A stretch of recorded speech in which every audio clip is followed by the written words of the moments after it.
के लिए श्राद्ध कर्म क्यों है जरूरी? जिन मनुष्य की मृत्यु के बाद 1 साल तक के देही अर्ध क्रिया क्रम पूरे हो जाते हैं, उन्हें ही पितर कहा जाता है। पितरों की मुक्ति के लिए श्राद्ध किया जाता है। वायु पुराण में लिखा है, मेरे पितर जो प्रेत रूप हैं, उन्हें तिल मिश्रित जौ के पिंडों से तृप्त किया जाए और पूरी सृष्टि का तिनका तिनका मेरे द्वारा दिए जल से तृप्त हो। इसलिए देवताओं, ऋषियों और पितरों को तिल में जल मिश्रित करके अर्पित किया जाता है। उसे ही तर्पण कहते हैं और तर्पण करना ही पिंडदान कहलाता है। हिंदू धर्म की मान्यताओं के अनुसार सूर्य जब कन्या राशि में आता है तो मनुष्य के पितर परलोक से धरती लोक पर आते हैं और कुछ समय अपने पुत्र और पौत्रों के साथ बिताते हैं, यानी कि अपने परिवार, अपनी संतान के साथ रहते हैं। इस तरह हर व्यक्ति की मृत्यु के बाद कई कर्मकांड होते हैं जो उसकी आत्मा की शांति और मुक्ति के लिए जरूरी होते हैं। इसलिए पितरों के लिए श्राद्ध कर्म करना बहुत ही आवश्यक होता है और इसका कारण आज हम जानेंगे। श्राद्ध का कारण और महत्व।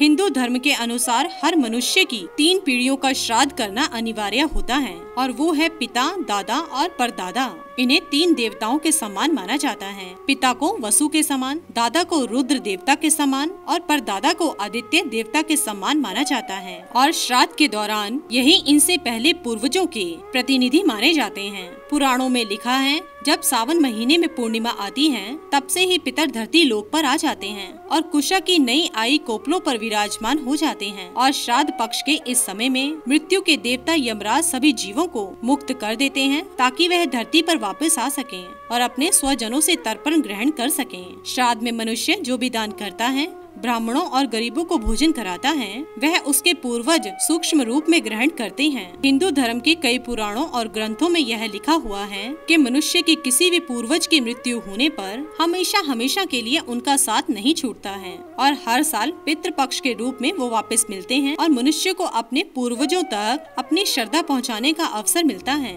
इस लोक से परलोक तक की यात्रा को पूर्ण करने के लिए पूर्वजों को श्राद्ध के समय अर्पित किए जाने वाले अन्न और जल से ही पितरों को शक्ति मिलती है और इसी शक्ति से वो अपने परिवार का कल्याण कर पाते हैं। माना जाता है कि उन्हें अर्पित किया गया भोजन उन्हें अपने अगले जन्म की योनि के अनुसार ग्रहण होता है। अगर आपके पूर्वज देव योनि में होते हैं तो ब्राह्मणों और गरीबों को खिलाया गया भोजन उन्हें अमृत के रूप में प्राप्त होता है। यदि पितृ गंधर्व लोक में हो तो उन्हें भोजन भोग्य के रूप में मिलता है। पशु योनि में हो तो तिनके के रूप में, सर्प योनि में हो तो वायु के रूप में, अगर दानव योनि में हो तो मांस के रूप में और अगर प्रेत योनि में हो तो रक्त के रूप में भोजन मिलता है। अगर आपके पूर्वज मनुष्य योनि में होते हैं तो उन्हें अन्न के रूप में भोजन की प्राप्ति होती है। पुराणों के अनुसार पितर देवताओं के समान होते हैं और वो भी दूर की कही बात सुन लेते हैं, दूर से ही पूजा अन्न ग्रहण कर लेते हैं और उनकी स्तुति से प्रसन्न होते हैं। ये भूत, भविष्य और वर्तमान सब जानते हैं और कहीं भी कभी भी पहुंच सकते हैं। इसलिए दोस्तों, पितरों की सेवा और श्राद्ध करना बहुत ही महत्वपूर्ण है।